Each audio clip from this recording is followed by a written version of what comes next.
Lights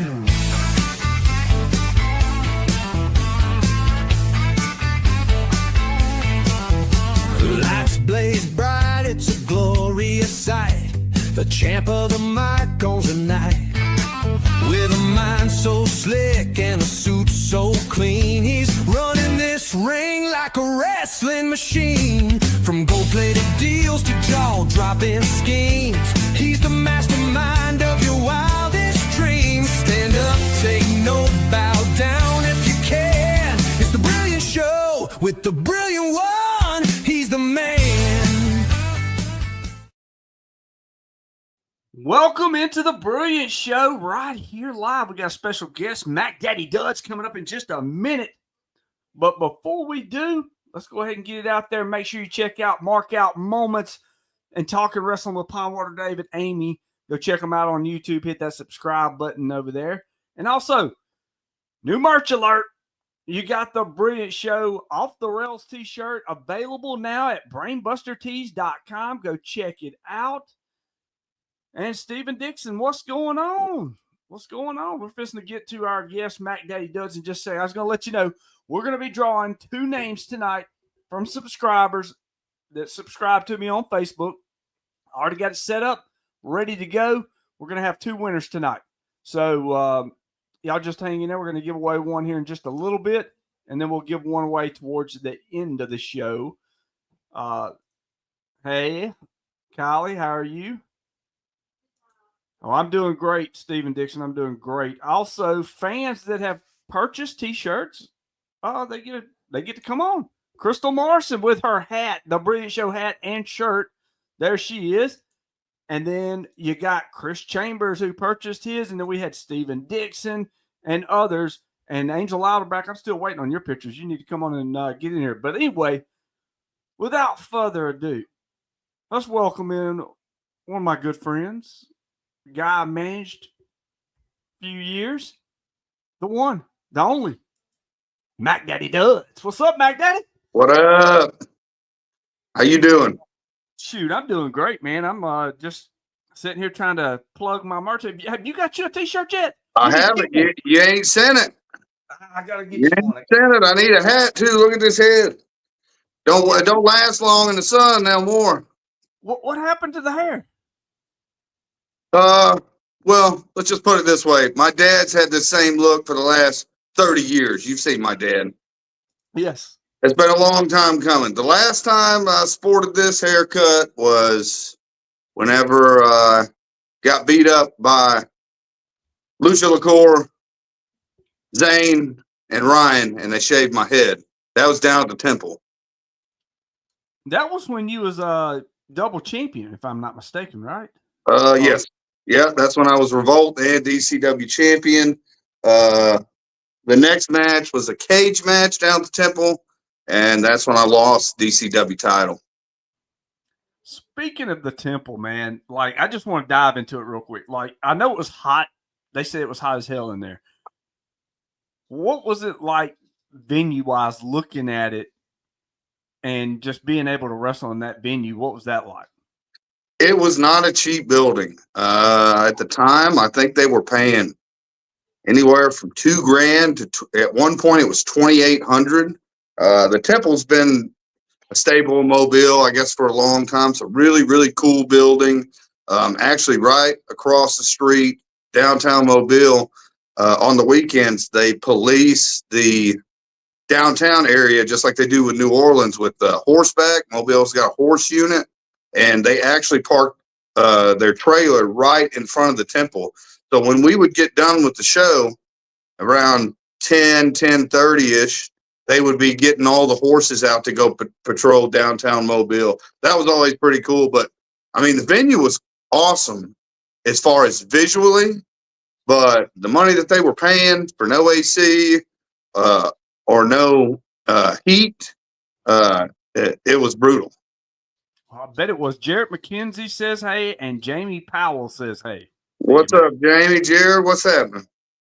But I kind of want to dive into this. I don't know if you've been seeing what's been going on Facebook, because I know you kind of stepped out of the loop. We're going to get to that in just a second. But have you seen what Tommy's been doing? Like, I've never been rude to this guy. I've never been mean to him, and then he shows up. I try to get him on the podcast, and then he just dips out. I'm going to be perfectly honest with you. Me and Tommy are still Facebook friends. I still talk to him from time to time. And I saw your clip, or else I wouldn't have seen him flip you off and get mad or whatever. But whenever he started doing that Wiener Wednesday stuff, I stopped following his content. That was enough for me. I didn't ask any questions. I didn't want to see the one without the emoji or whatever. That was enough for me. I didn't need to see his little diamond. Yeah, I think he's got a little touch of Alzheimer's too, because he's been barking up the wrong tree. Diving into something though, man. Suspect activity here. Suge White stepping in. Suge, don't be shooting on nobody out there, okay? So here's something I want to dive into. You've been gone, man. Why'd you take an absence? I mean, I know you say you're not retired, right? I have not officially retired. I have not. There's a lot of moving parts with everything, as you know. There were some financial issues with some of the promoters. There were some overpromised things that were made, and I just needed to take a step back and really reevaluate things. You know, I started this whole journey when I was 14 years old. I couldn't wrestle in the state of Kentucky. You know the story about that. Yeah. And I missed both my proms. I've had numerous girlfriends that just hated the business. And I met my wife before I started wrestling here on the Gulf Coast. And I've been back at it for 6-7 years. I think I've been on the coast wrestling. I was down here for 10 years. And I didn't wrestle here for the first 3 or 4. I still wrestled up north for some other promotions, but I just didn't wrestle here. And my wife has missed maybe 2 shows. I mean, and my daughter as well, my stepdaughter. And so I've drugged them along to all these events. I mean, I was a groomsman at a wedding in Florida, but I had to defend the DCW Gulf Coast Championship for Gene in Mississippi. So instead of like being fully present for my friend's wedding, I put wrestling first, and that's what I've done for a long time. And unfortunately, you can't have both when it comes to this. I mean, that's why you hear everyone talk about the sacrifices. And I mean, you know, you've taken your wife with you on the road. I mean, it gets tough, and there's not always a whole lot of money there. It's more about the joy and the passion that you have of it. And so I kind of just needed to take a step back and reevaluate things. I was bitter about a few things, and my heart just wasn't there. I was actually scheduled to be in the main event for Magnolia against Chris Silvio for the MCW title. And I stepped away from that, and DCW was the other company I was working for, and had a good tag team going with Lash of Flair. Won the tag titles on pay-per-view, and it just wasn't going in the direction that I wanted. And so I just decided to take a step back. It's only been a few months, but fans have reached out, promoters, and I'm not done with wrestling. I'll never be done with wrestling. I love the business. I won't be able to wrestle forever, but the role that I had being a trainer at DCW, I mean, I've had a hand in training a lot of guys you're seeing running the roads right now.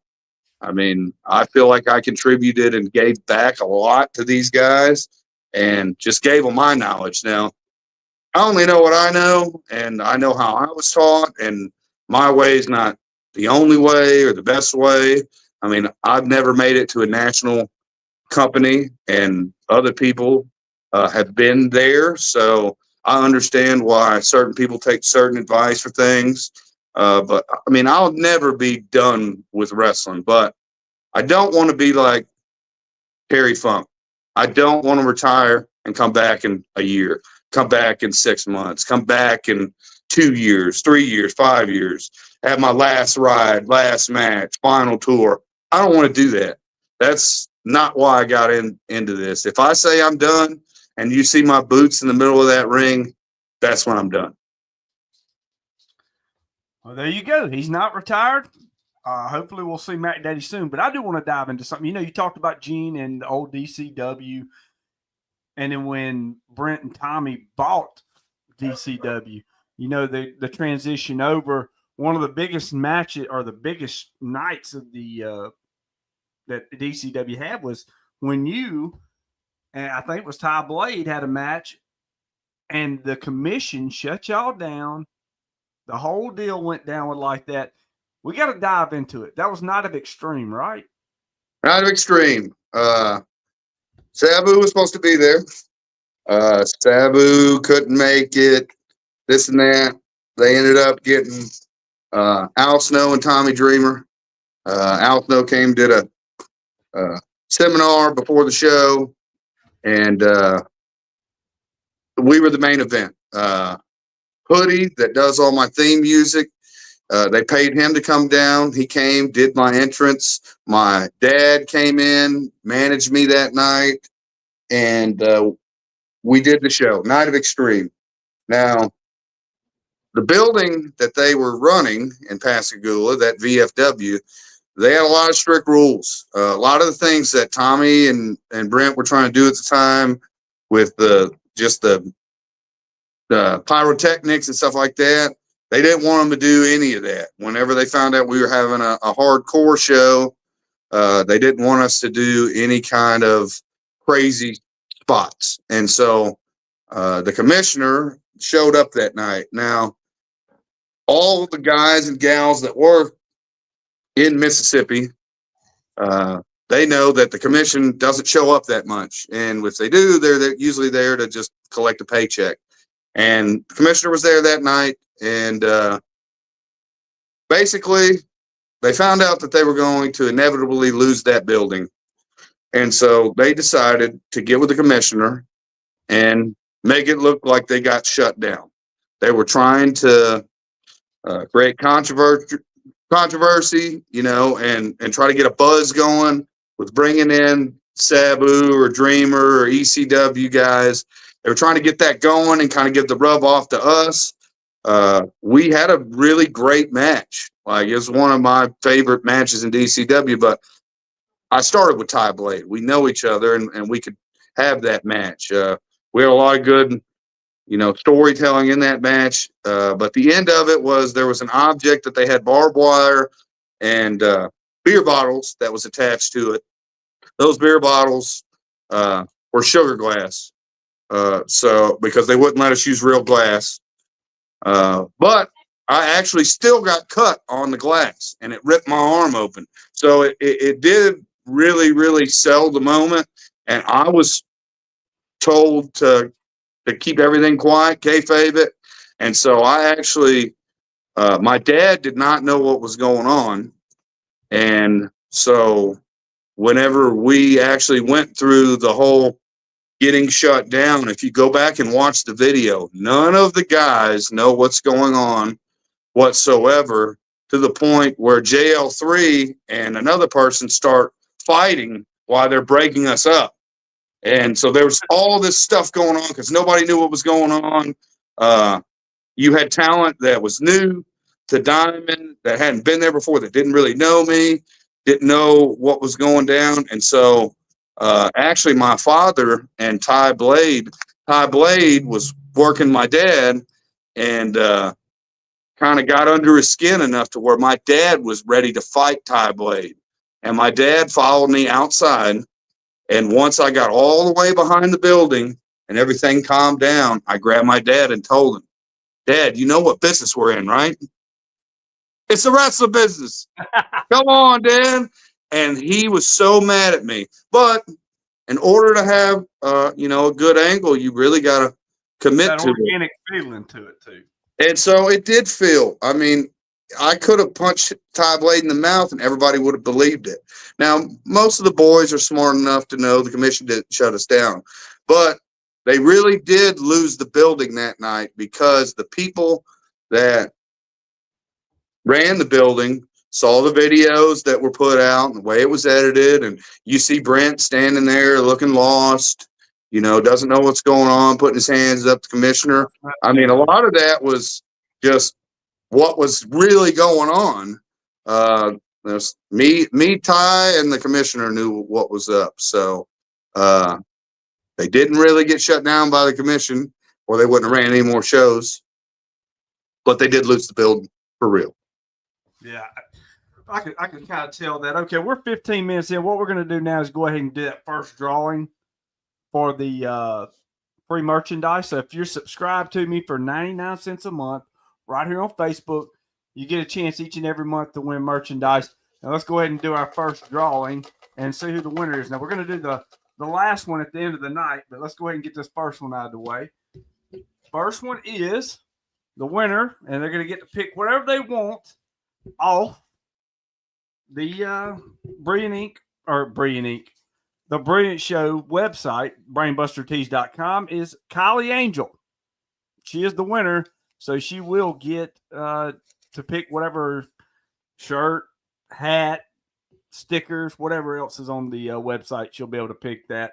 So she's got her a whatever kind of merchandise she wants from there. But and Crystal Marson, if you're still on here, appreciate the support. Thank you for supporting the Brilliant Show, and you too, Chris Chambers. Thank you as well. So diving into that.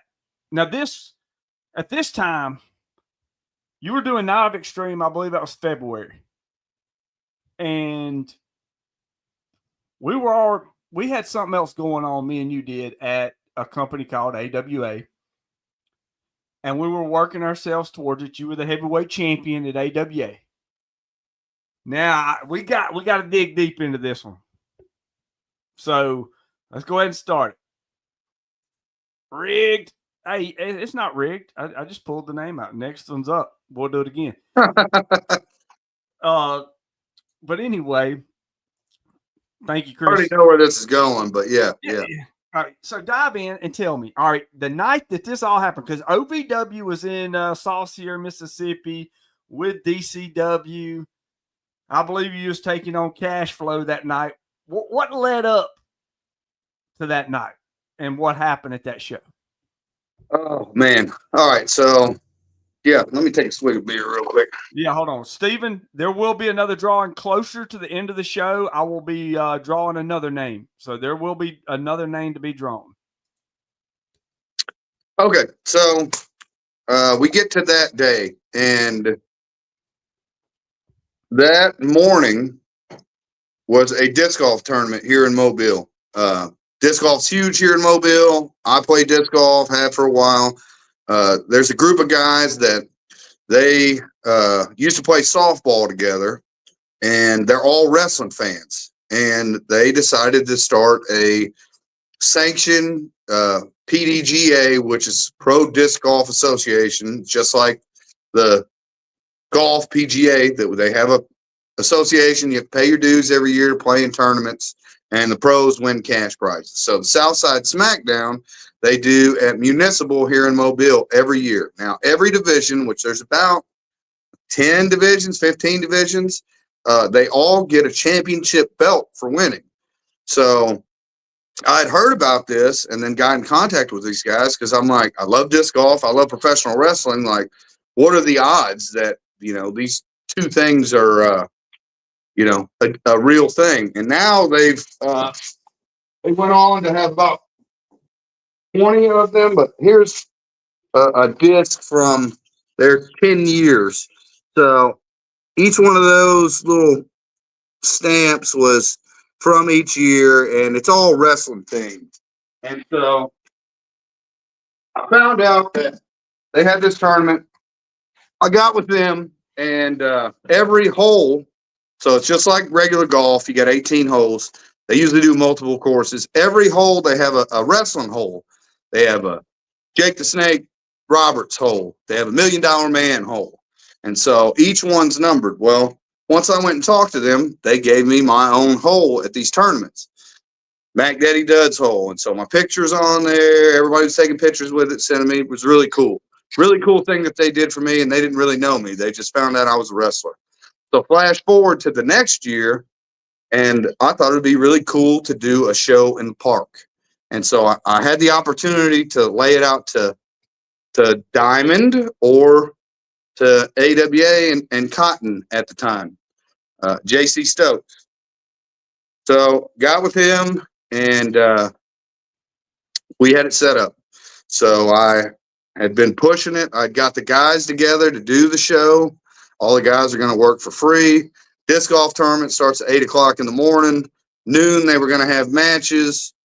And that was going to be it. That was that morning. The OVW show was that night. So I basically double booked myself.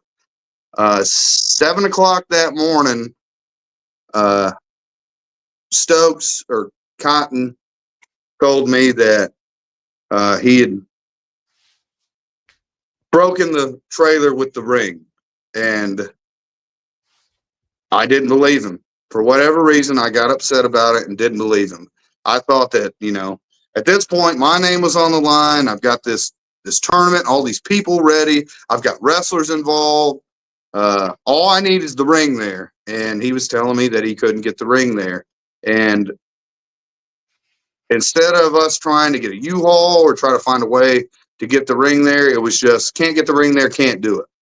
And after I had wrestled for that company for so long and a very long time. Took a lot of bumps and hurt myself in the ring. And, my rate was what I agreed upon. So I'm the only one that could be at fault for that. But for at the time where I was at in my head, I felt like I was underpaid for some of the things that I'd done. And it was just, maybe the wrong people in my ear. And so once that event got canceled, I sat at the tournament until it was time to go. And I never really have done this before, but people at the disc golf tournament started giving me beers. So the moment that you're talking about, by the time that I got all the way to the OVW show that was brought on by DCW, by the end of the night, I had consumed 36 beers. Now, on the way there, I made my wife pull over at a stoplight because I had to pee so bad because of the amount of beer I had drank. And John Taylor was in the back seat, and we pull over at the stoplight, and I literally pissed through 2 entire stoplights. John was telling me, "We're going to get arrested. What are you doing?" And I just looked at the car and I said, "Shut the fuck up, John." Because I was in a bad mood that day. And so when I got to the building, I shouldn't have even been able to announce, but I was the heavyweight champion. I was Tommy's new shiny toy that he could do whatever with. So I had to end up going out, cut a promo at the beginning of the show. I ended up having to give a belt away at the middle of the show. Now, granted, they let me do all of this, and I am clearly inebriated in the locker room to the point where other wrestlers were noticing.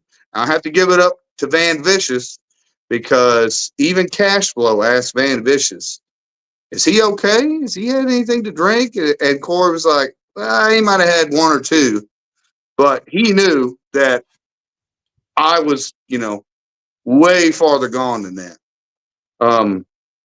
Now, once I had been that inebriated, I was also pulled to the side by Tommy when I got there. Again, he was trying to create controversy, create buzz. I was mad at the direction that AWA was going, and it wasn't any of the workers' fault at all. Like, I was about to have a feud with Chris Papp, and I really felt bad about what I had done after that, but no one knows this, but Tommy gave me $500 cash to go out there, cut a promo, and throw the belt in the trash. And I did it. You got paid. to drop the belt in the trash? I walked out of that building, even though I was in the ring for maybe 15 minutes that night, with almost $1,000 cash. That's where I'm going to leave it. Now, I was completely wrong. I shouldn't have even been on that show. They should have stopped me at the door and said, "Dude, you're just way out of line," because I was not in the right mind frame. I should have never done that for the people that I was wrestling, for the fans. Like, that was a very, very low moment for me, even though that was like the high payday for me, because that's the most money I had walked away with in one night at a wrestling show ever. But it ended up being the shittiest moment of my career, because when I woke up the next morning, my wife was standing over me in bed and said, "You don't know what you did yesterday." And then I saw all the messages and the videos, and so it was bad, and it made me lose a lot of friends. And I understood completely. I was in the wrong. I handled it inappropriately. I should have never uh, done anything like that. I shouldn't have been drinking at all, or any of that. And I should have just went to Stokes and had a conversation with him about how I was feeling, and I should have done it respectfully. But I was angry, and I mean, I'm human. I'm emotional. Most guys will tell you that I'm pretty easy to get along with. The matches that I put together, they're not complicated. Like, I never got into a fight with anybody here on the Gulf Coast. Now, I've been in the ring and had fights up north with people. I mean, I'm not going to say I've never had to shoot on anybody. It's happened, but I've never had that kind of instance happen there.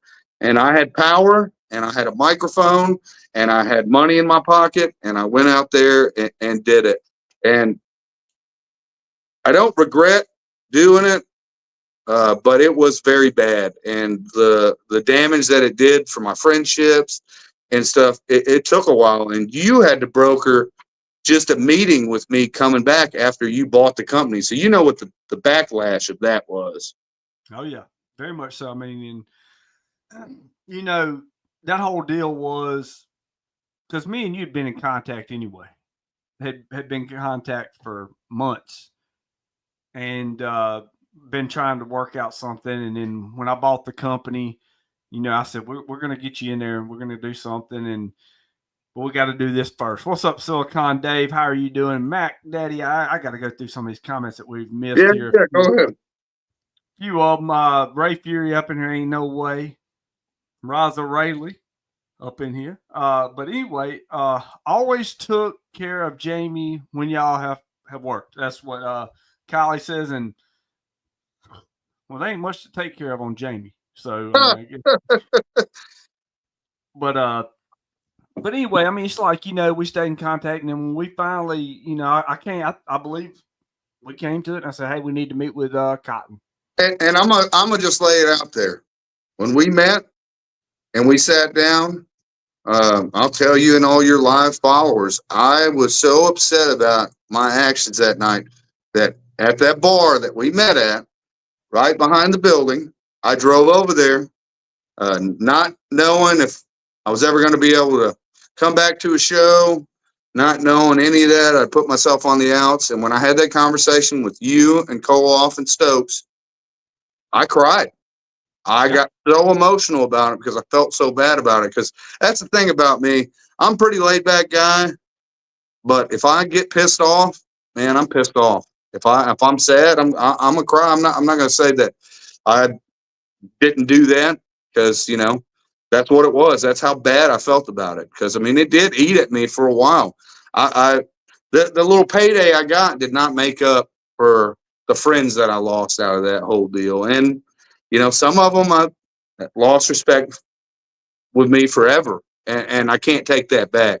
All I can do is move forward and definitely not act like that again. Yeah, I mean, we all do stupid shit.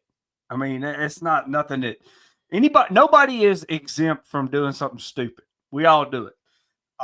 It's just, some people just don't forgive and some people do. And, we look at it differently. But I do have one question.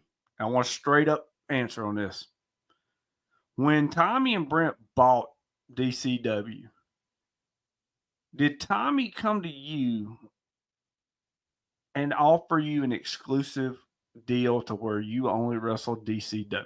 That he only wanted you to wrestle DCW? Yes, but talk is one thing. Paying the money is different. And so that wasn't the reason for the whole belt in the trash and all that was the situation I told you about. I planned that tournament for months and I felt disrespected. He did come to me and want me to exclusively wrestle just for them. But there was a lot of empty promises made. I mean, they were going to put my face on the side of the trailer with the ring in it. I mean, but Brimstone's the one that introduced me to Tommy. We actually went to steakhouse. Burkett. Briquette. He wined and dined me and Brimstone at Briquette's. And I'd known Brent from the AWA, and Brent really wasn't saying nothing. Brent was the audio guy. He was the lighting guy. He wasn't really doing any booking or anything like that before, not in the AWA. And so he was at these meetings, and Tommy had big aspirations. We're going to be the NXT of the South. He had a friend that filmed commercials. Says, hey, by the way. What's that? Stone says, hey, by the way. Oh, what's up, Stone?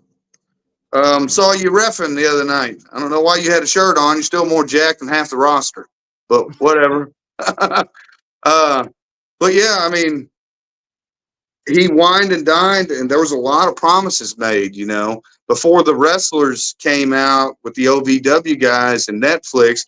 He was talking like he had something in the works where he was going to get all of the guys down here a better shot. And I had talked to you about this when you first started doing the podcast, how there was really no flashlight, lens, spotlight, whatever you want to call it, on the Gulf Coast. And there's so much talent down here, but it's like none of us could break through for whatever reason. I don't know if it's a regional issue or what, but I had told you years ago, man, somebody needs to do a documentary about all these guys that never got a shot. And so there was a lot of promises made that I hadn't heard before from other promoters because, I've been wrestling 20 years. I've been lied to. I've wrestled and not got paid. I've gotten hurt. I mean, there's been a lot of things that have happened 20 something years. And so usually you take that at face value, but on the surface, I really thought when Tommy bought out that he was going to do the things that he said he was going to do because merchandise and all that. I stuff. mean, he had started. Zane said hey too, by the way. Who? Zane. Oh, what up, Zane? Yeah. So I mean, he had a lot of great ideas. I mean, and when you're a guy that's been wrestling for 20 years and you think maybe somebody can give you that extra little bump that you need to get to that next level or that next moment, it's easy to buy into it. I drank the Kool-Aid. There's nothing else to say. Now, looking back on it after Wiener Wednesday, it kind of makes it weird because I really bought into the hype. And I had a good run as champion there. I mean, I had a good run with Diamond. Gene's Diamond was different. It really was. We were like a family. And they took me in when I was an outsider. I mean, when I first got here, no one wanted me on the roster because here was another guy taking everybody's spot. I go out, do my thing. Fans are talking about me, asking about me. And no one likes that. No one wants their spot taken. And so people start getting jealous and get mad. But I kind of became part of the family. I mean, I was at J.C. Stokes' wedding. He was supposed to come to mine, but since Tommy was there, he said he didn't want to come to my wedding. His feelings were definitely hurt after the whole belt thing, but we got past it and moved on.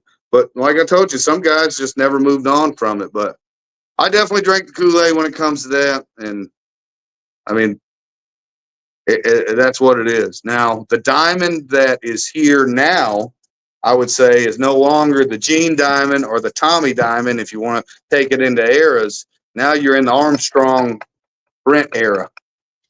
Now, how's that era? Because you've been a part of it as well, and that was kind of your last stint with them right now. What's that like? And the Well, bullet. there's a lot of good talent there. I'll give you that. There is a lot of good talent there, but there's a lot of new talent there. 99% of them have been in the business for 2 years or less, right? And so they do have a good facility, a good training area. Scott's teaching them good stuff with TV. Brent's got it to where it looks good. Their first pay-per-view had a bunch of streaming issues. They got past that, got to their second, third one. The Mardi Gras Madness pay-per-view that they had, the building was packed. They had issues with the parking, stuff like that. I mean, they have definitely built something with that, but at the same time, I was like the last of the Mohicans, so to speak. I was the last diamond person, and I'd already left once for a few months, and they had brought me back. And they brought me in as a trainer, and we had agreed upon certain dates. And I'll just say that if you were going to wrestle, twice that month, and you had agreed to get paid that amount, would you still go with the same energy and effort if they were going to pay you the same for 9 to 10 dates as they were for 2, and you're doing more work? When you start writing down the math, it don't add up. So I'm just going to leave that at that. All right. Well, I'll just say this too, man. You didn't get none of the pay-per-view revenue, or was there any? I think they broke a record from their first pay-per-view. I think they sold 2 pay-per-views the second time. I almost bought it. I was almost on that buy button. And then I was like, oh, no, I got to go somewhere tonight. I got to go to the strip club. So we had a cancer awareness show that I put on for my friend. And Brandon, yes. I couldn't tell you what any of the monetary details from that were. I donated some of my own merchandise for some of the raffles and stuff, all to go, to the fundraising event. But I never, even though I was the one that booked it all, I never got privy into any of that information. So there were some things that just kind of rubbed me the wrong way. And when you're in it, it's harder to say anything than when you're on the outside of it.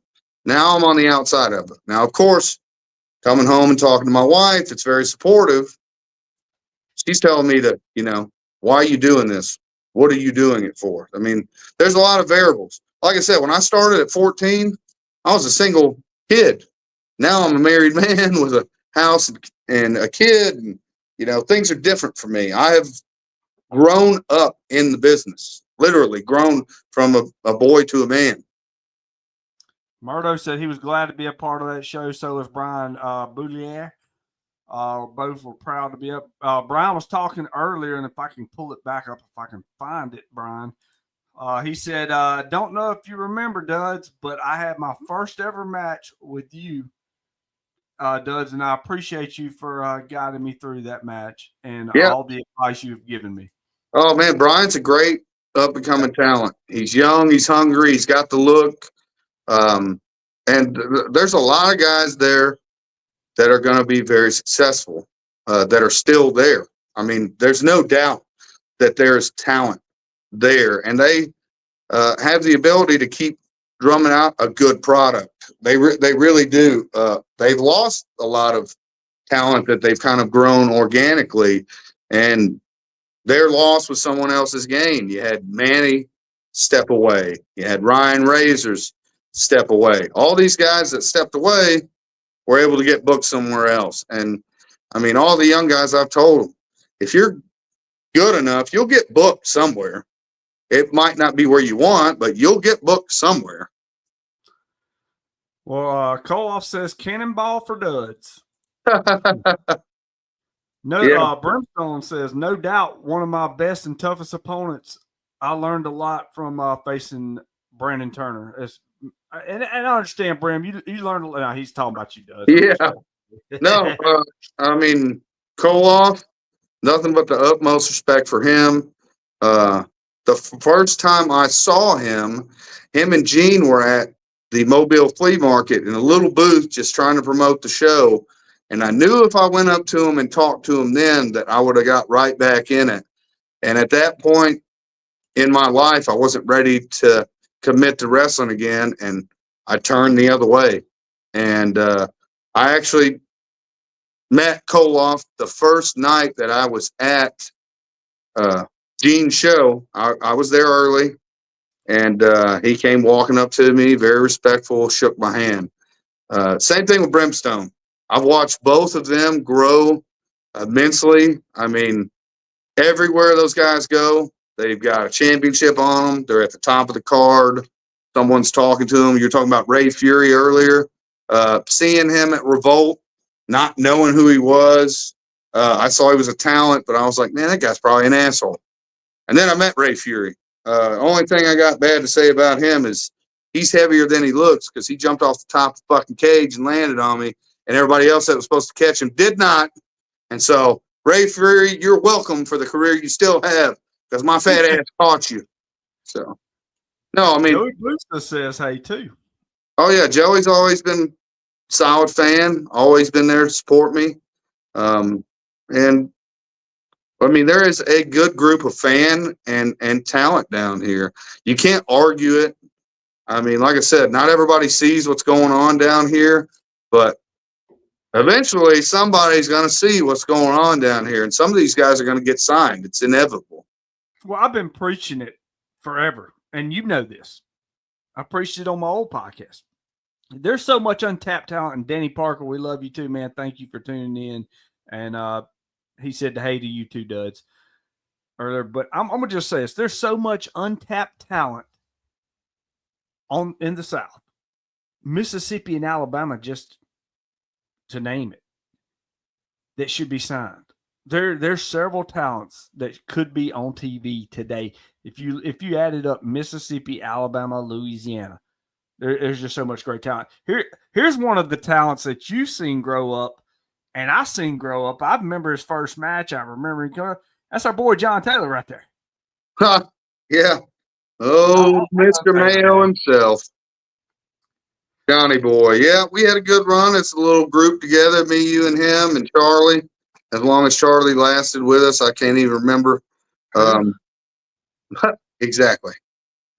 But you know, John was there whenever I won the title off of Koloff, and John was actually there when I proposed to my wife in the ring before the show. I was there too. Yeah, I told my wife that before we were married that I would never be cheesy and come out at a show and do any of that. But I didn't tell her I wouldn't do it before the show. So that was in Pascagoula, wasn't it? It was. And so my setup was I was going to have John hit me with a move. I was going to act like it kind of hurt me, get her to come over and film it. And then I would act like I was hurt. And the second time I did it, I was selling so good that John thought I was hurt. And I got the ring in my pocket. And John's checking on me. And I said, get the fuck out of the ring. I'm about to propose, asshole. You know, he rolled out and I proposed and, you know, a lot of the guys were there. So, always good shout out to Johnny boy. And John's great, man. Always owe him a nice fresh back chop to the lower back, you know. Yeah, I want to talk about that back chop real quick. I can't remember what battle royal it was I was in, but as soon as I got in there, you come looking for me to give me that damn back chop. And I remember, I was like, oh shit, here it comes. Boom. And I was like, you know, between you, Overton, and Koloff, man, those are some of the hardest chops I've taken. I'll say it. And John Taylor. I'll tell you right now, Overton, he was supposed to be on your podcast tonight, and when he comes on here, you can tell him I called him out. But that dude's got to be like and people say that I'm stiff in the ring, and I've actually calmed down over the last few years. But Alexander Overton, there's a picture of me on the internet, and he's choking me on the outside of the ring, and I thought I was going to die. This some bitch was choking the shit out of me. And then you get to the back, and he's checking on you and whatever, But I mean, Overton, he gave me a spinning heel kick one night, and on the video, you see me multiple times check to see if my front teeth are there, because I thought he knocked my damn teeth down my throat. yes, Great guy. Overton. Definitely wouldn't want to fight him in an alley or something. No, Overton's great, and yeah, he had something come up, but we're rescheduling that. We got something in the works with Overton.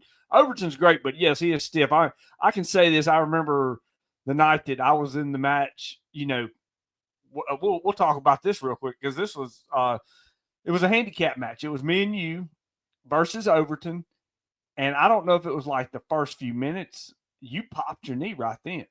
No, it was towards the getting towards the finish. Yes. As you can remember, I used to do the spinning stunner, called it the Mac Attack. Get them on your shoulders like the F5 or the FU, spin them around to a stunner. I picked up Brimstone. I picked up a lot of bigger guys, and Overton is a solid man. 250, at one time, give or take some there. Don't hate me for saying that, Overton. But once I got him up there, I got him on my shoulders. And when I went to stand straight up, because to do that move, you got to squat and then press your opponent up and spin him all in one motion. When I went to stand straight up and I got my leg straight, my right knee just gave out. And it ended up tearing my TCL and straining my MCL.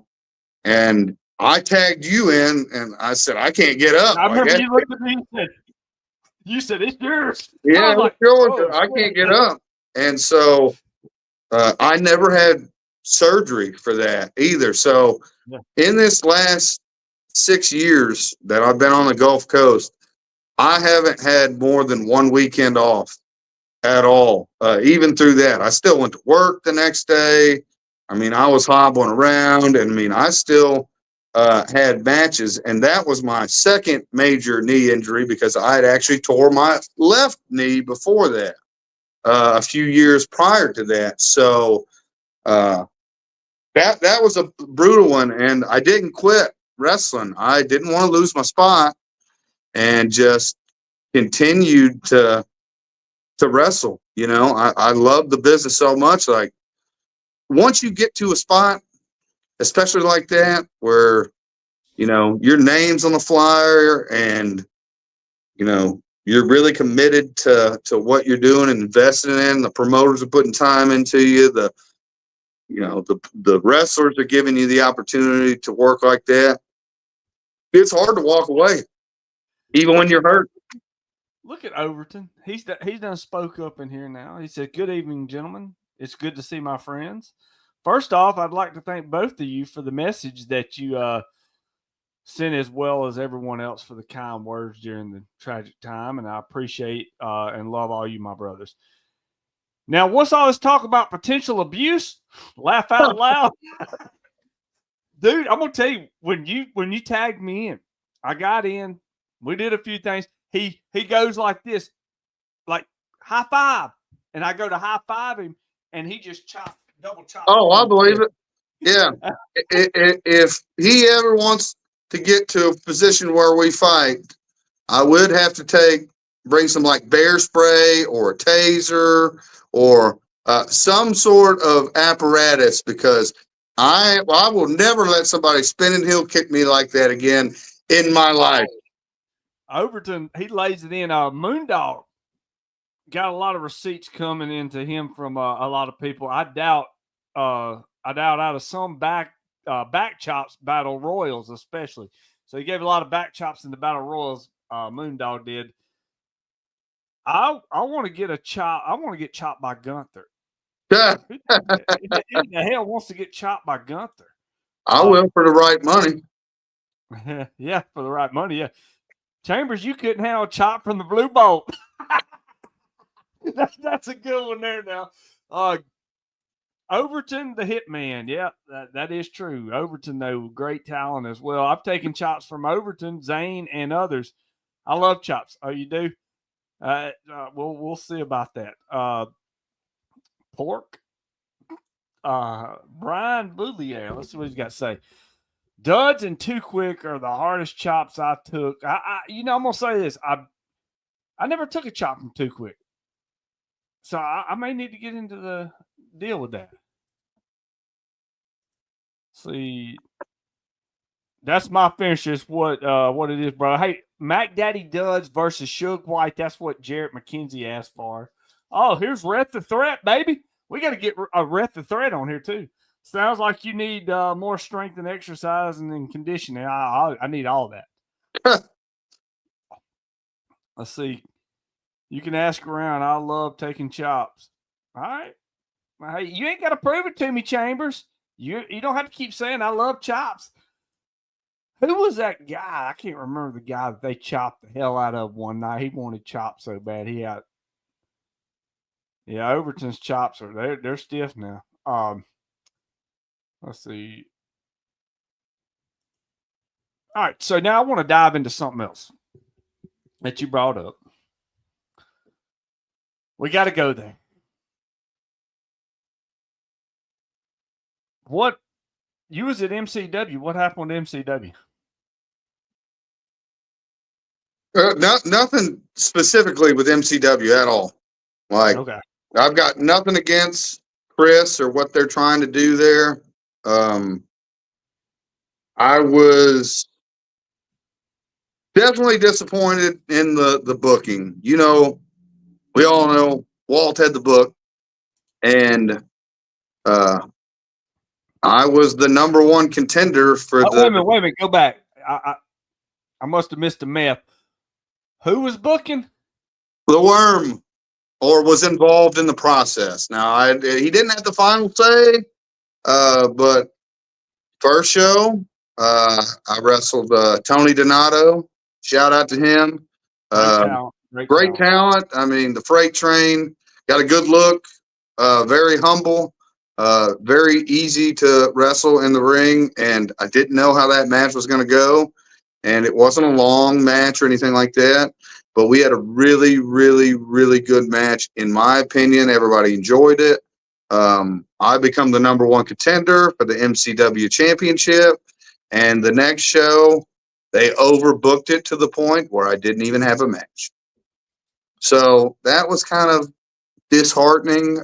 That's the night that Chris Black had his incident in the ring. So that was terrifying because he just kind of fell out. I'm sure you know that whole situation. It was really scary.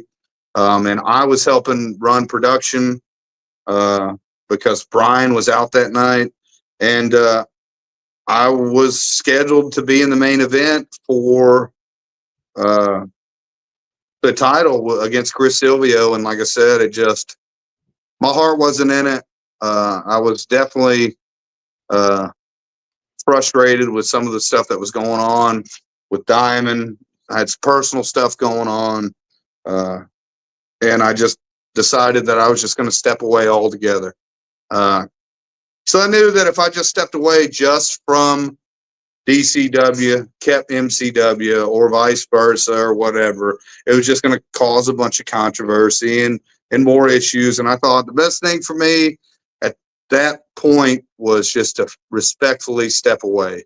And I apologize to Chris about it. Like I said, I have no issues with that. I wish them the best of luck. I'm not saying I won't ever go back there. I'm not saying I won't ever go back anywhere. I'm not saying any of that. But there is no bad blood with us at all. There's no bad blood with me and anybody right now, as far as I'm aware. Now, after your show goes and airs, somebody might be mad about airing, so that that's what I'm saying. I mean, once this is over with, if someone's mad about the things I've said, it is what it is. I'm 38 years old. I've been wrestling for 20 something years. You know me. I don't hold back a lot. I usually stay quiet when I'm very angry. So if you don't hear from me, I'm usually pissed off about something because I know if I address something immediately that it's probably going to come out wrong. But I, right now, as far as I know, have no heat with anybody. Now, if there is someone that has heat with me, and I'm talking about wrestlers and promoters, not fans, um, then it's news to me because I haven't got one phone call or one text message saying that I needed to square up anything. The only beef that I've had the entire time I've been down here is what we already talked about. Well, I mean, yeah, you're not going to have nobody come up on you square up. This is a place full of bitches. What are you talking about squaring up? You know, the thing is, like you just said, you may have heat after getting off the podcast here or whatever. I don't think so. Here's my thing. And honestly, like you said, you're 38, I'm 42. I don't give a shit what anybody at this point, what anybody thinks. You know, if I don't get booked for another show, I don't care. You know, because I'm booked where I want to be booked at right now. And I'm just going to say this right now and be straight up honest. I know you said you drank the Kool-Aid and all that. DCW touts themselves, and you can sit here and you can tell me right now, do they tout themselves not being an independent company?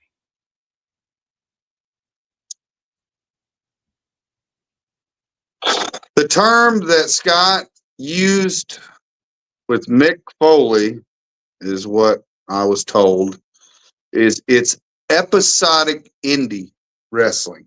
They're not indie wrestling because everybody else is too indie. They're episodic indie. I never heard that before, but that was the term that was thrown out there.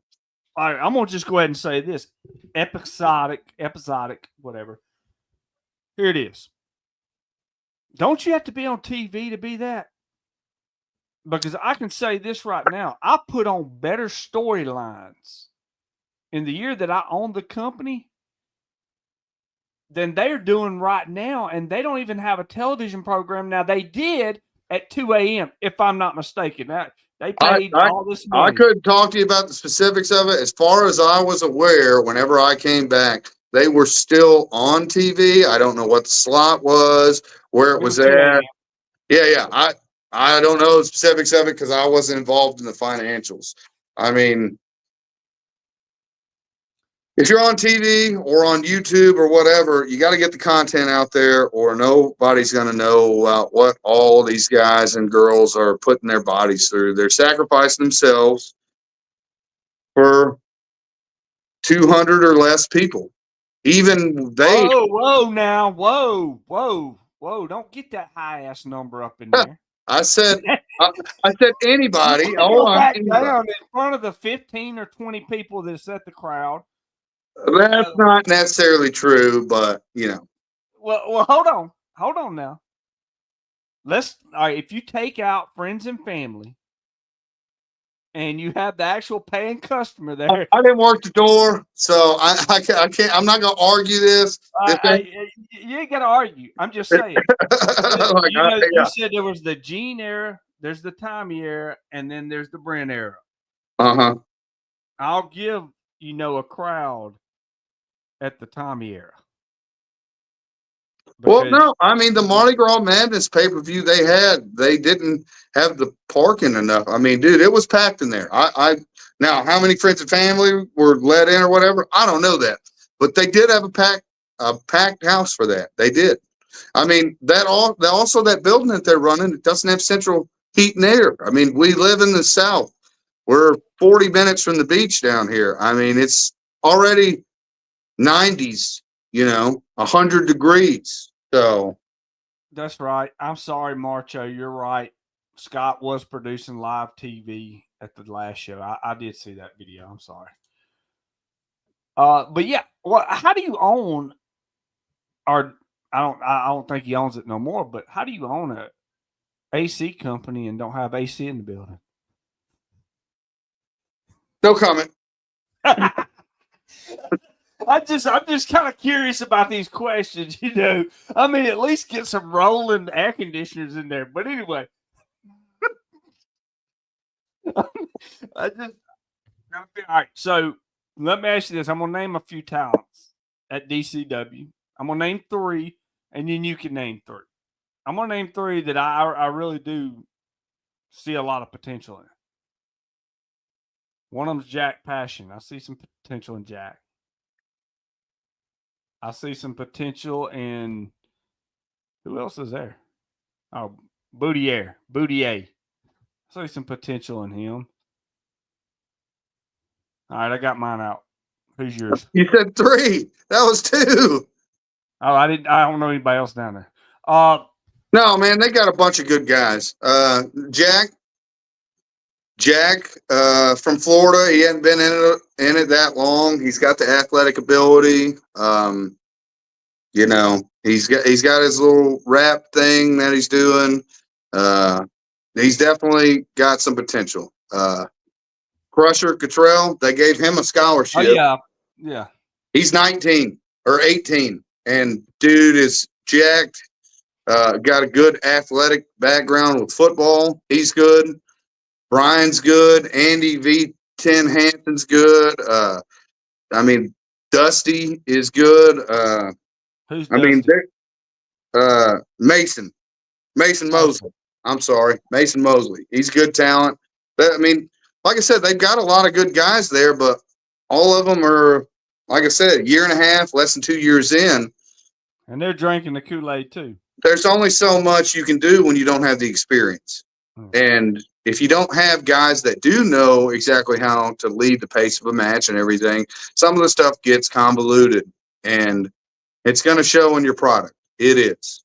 But that's all based on how you book the show. And I wasn't booking that show, so I can't answer to those, questions. Now, the show that I booked, the Kicking Out for Cancer show, I brought in guys that weren't working for Diamond anymore. Murdo, Maxwell, Too Quick.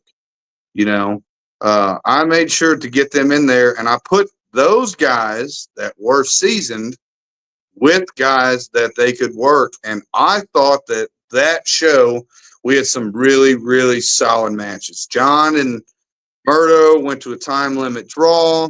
Murdo's great. I got to work Buzzsaw Benelli. He's also great. Yeah, Buzzsaw, that's the one I was trying to think of. Great talent. Great talent. They got Bishop, his manager, his partner. They're great. They got their little tag team. I haven't been keeping up with what's going on there. What about the underage kid? What about him? I didn't know it was legal to have somebody under 18 in the ring in Alabama. Couldn't tell you. Never checked his driver's license. Next question.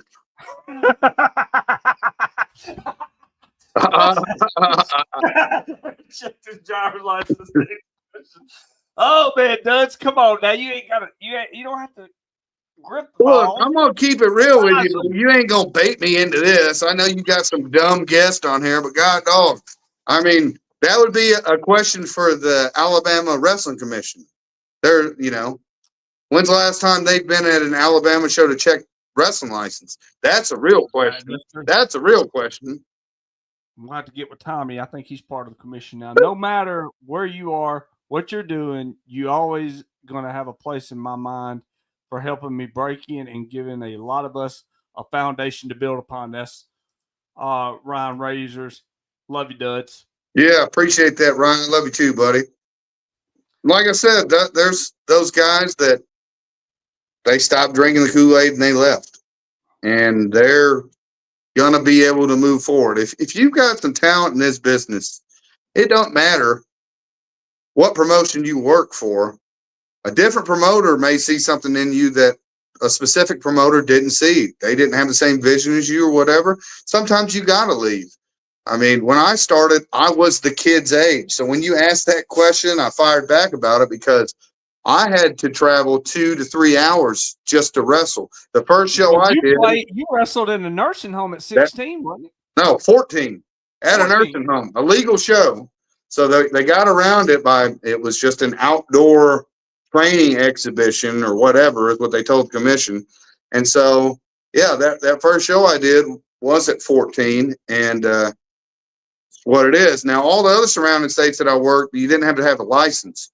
So I was traveling to Nashville, Tennessee, and wrestling for TV, and it was a similar thing. We're going to put you on TV. We're not going to really pay you. You know, after you travel 2-3 hours to a show, or some guys travel up to 8 hours a show, and you don't even make gas money. At a certain point, unless you got somebody funding you, especially at 16, 20, 25, when you don't got a real great job or you're not from money, it's hard to be able to commit to such, a big thing. I'm going to drive to Nashville, Tennessee, every Friday night, and I might make $10. It costs me, $20 in gas, plus taking the bumps, plus getting something to eat. I mean, there's a reason why some guys just can't stick in through that, because the reality of it is we're not signed anywhere. You're an independent talent, and you've got to provide all that stuff. Well, you're Reality of it episodic is, talent if you're you get DCW. hurt in any of these rings, you're screwed. Yep. Well, you're Unless- episodic talent at DCW now. Got to get it right. Yeah, yeah. But I mean, I get it. Like I said, I've grown up in this business. So anytime someone quits or walks away or gets mad or does whatever, I understand it, because I told you, I missed both my proms. I've lost girlfriends, lost friends. I mean, at this point, I've had over 10 people that were close to me in the business that have passed away. That's just part of growing up, Well, let me ask you this question, and then we're going to get to some of the fans. I want the fans, if you're out there, ask some questions. Anything you want to ask Duds. You need to give away another T-shirt too. Yeah, I got to give away another T-shirt, and I'm going to give that away here in just shortly. But I want to go ahead and throw this out there. I'm trying to get all these facts because I know you were in the beehive. So I want to get one more thing out there. And I'm not trying to get you not booked somewhere or nothing. I'm just trying to get the truth. I'm a journalist. I'm a drunk journalist. So what I want to know is, was it true? Well, I know it was true, but I just want you to say, why couldn't DCW talent wrestle within 100 miles or 200 miles of DCW when they're not under contract? They're not even getting paid. Like, what's the deal with that? Kobe, you don't know nothing. Hold on. Kobe, you don't know nothing about sacrifices. You change gimmicks every 2 minutes. I mean, the idea behind it was, which is not my idea. Let me just put that out there. I did not agree with it whatsoever. But not my company, not my rules. The idea of it was that they were worried that they were going to build someone, we'll just say a Ryan Razors, really, really, really, really, really, really strong to their product. And then he comes to GCW and gets beat by the Green Bolt. We'll say that. Then he goes back to TV to be in a big championship match, and it would devalue his character. Now, that I didn't agree with, because the way that I was taught and learned and wrestled, especially not being under contract, is you take as many bookings as you can so you can have more in-ring time and get better. So I did not understand. Now, I understand if you're having a show on Friday night. You're having a show Friday night. You don't want them working anywhere else. Cool. They'll work for you on Fridays. But if there's a Saturday, a Sunday show, what's the problem? They're just going to get better. So that was a rule that I think got lifted. I don't know. A lot of guys left because, they were only working there and they weren't making the money that they wanted to make there. If they were making it, I don't know. I don't know those financials, but they were basically told, here's what you're doing. Here's your spot. You need to be here every Tuesday, Friday for the show. And That's what it is. And so now you took your potential dates of, Friday, Saturday, Sunday. So you say, 12 times a month that you could possibly wrestle now is down to 2 times a month. I didn't agree with that because I know from my experience, the more in-ring time you have, the more repetition you have, the smoother and crisper and everything you are in the ring. So, yeah. Suge, I didn't bury that guy. He buried himself. Yes, we're talking about you, Kobe. But anyway, so, yeah, I don't agree with that. Like, you look at it, we're independent contractors. This is where the independent wrestling comes in. All right. You can go wrestle anywhere. If you're not signed, if you're not on that stage, it's an independent wrestling company. You can say it's episodic. We're on TV with this and that. But when you're wrestling once a month for one company and you wrestle 10 years, you're wrestling 12 matches a year. Yeah, that's nothing. Yeah, you're not getting no exposure. Also, with TV at 2 a.m. in the morning, there's nobody up watching. If you're watching on YouTube, you may get some eyes on it on YouTube.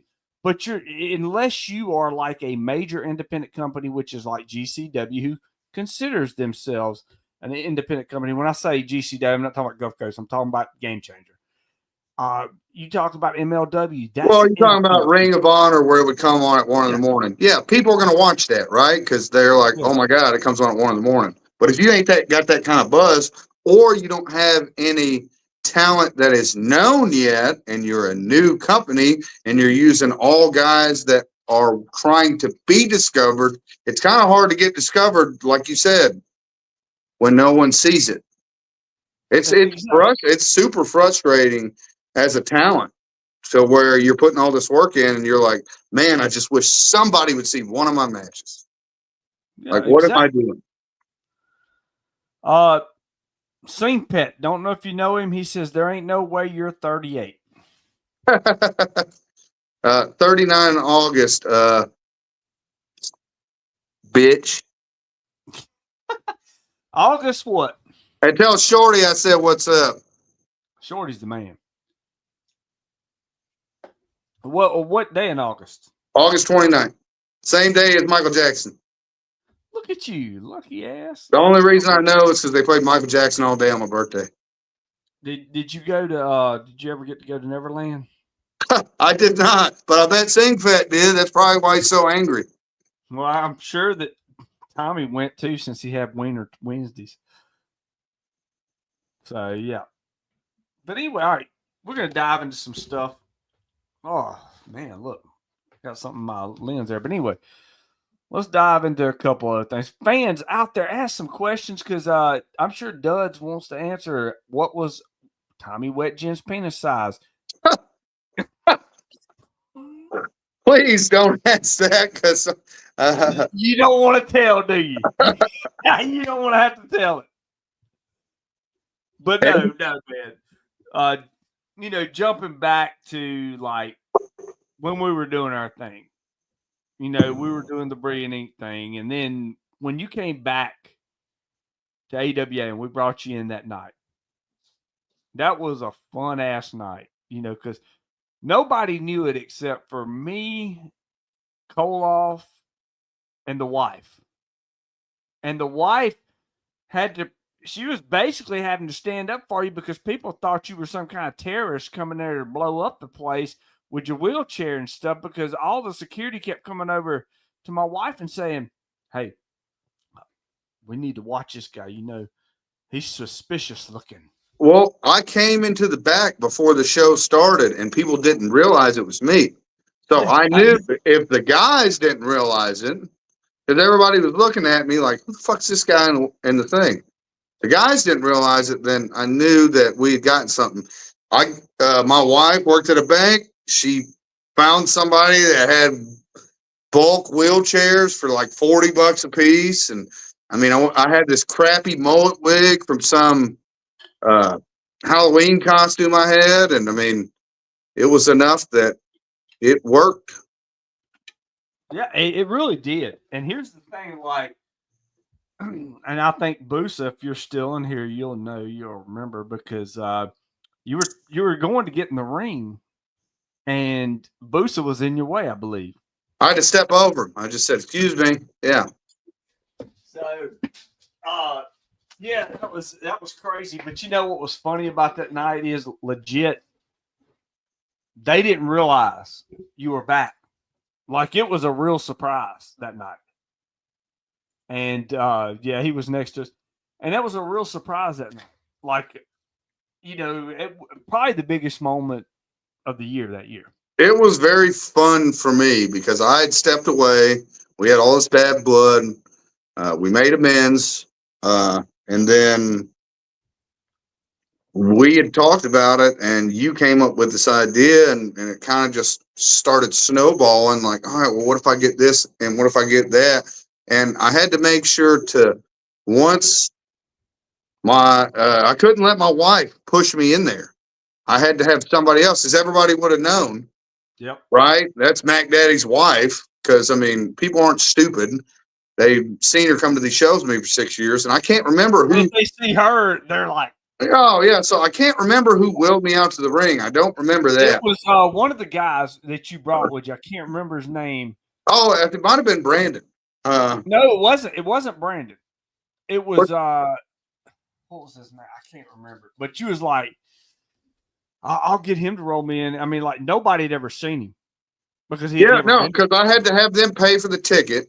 Yeah. Then I had to just sit there and stay still and not cause too much to make it work, because I knew if I drew any kind of attention to myself, somebody was going to figure it out. And that's what you were talking about, like security didn't know and stuff like that. I'm going to tell you, sitting there for that hour and a half or whatever, wearing that. And that was during the Paps and Hammerstone match, wasn't it? Yeah, dude, I was just hot as fuck wearing all that shit. You had all that. Yeah, I just couldn't wait to take it off. And then whenever I escaped from the ring, Murdo got a hold of me, and I lost my shoe.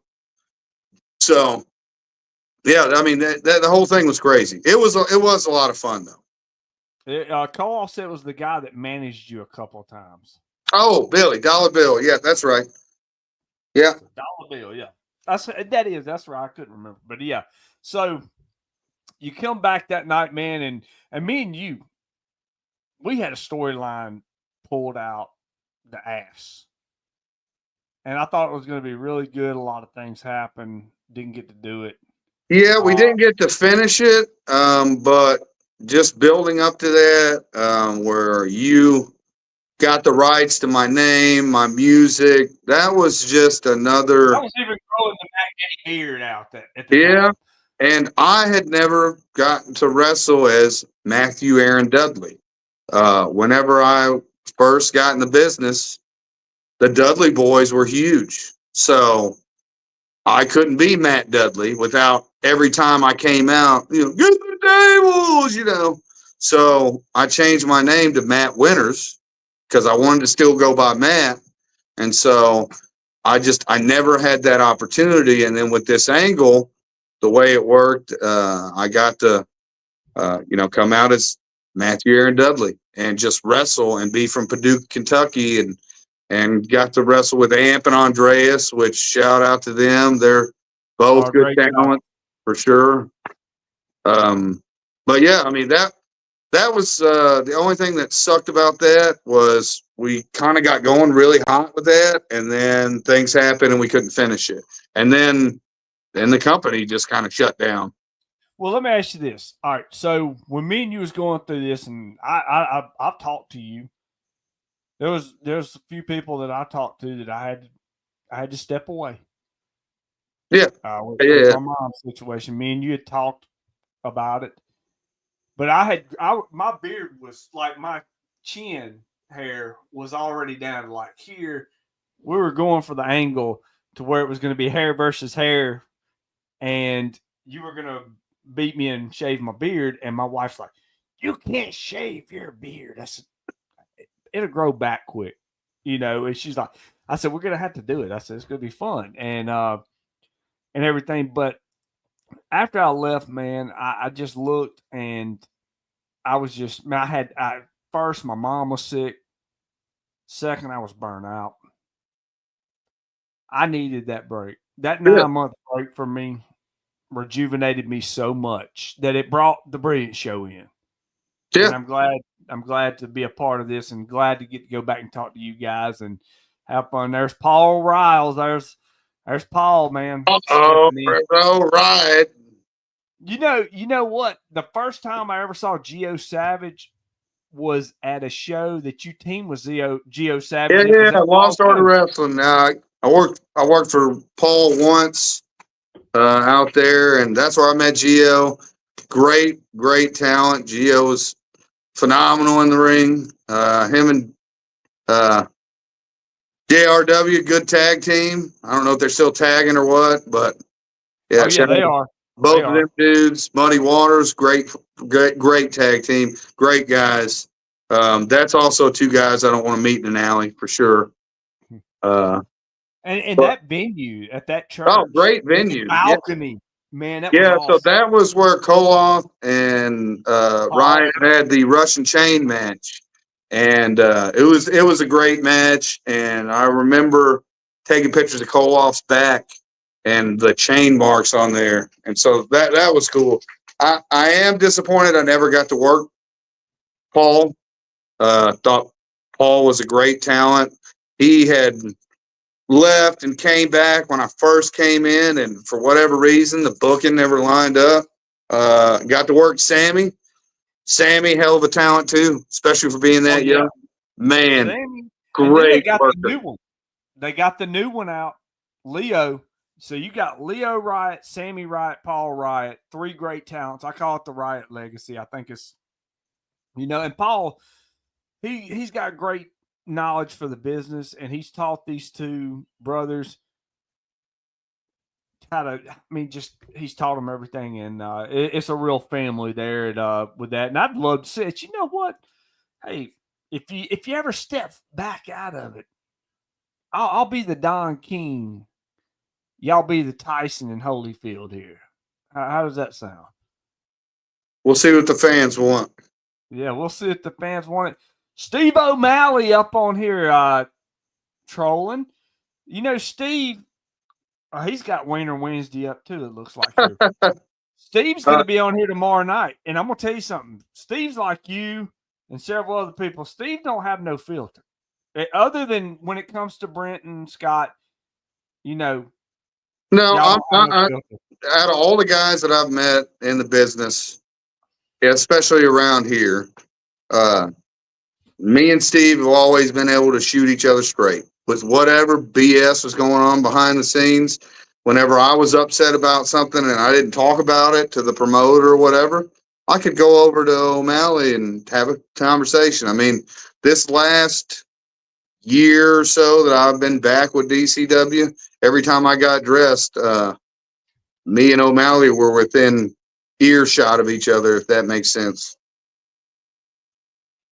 Great Yep. guy, great talent, been in the business forever. Still got the look.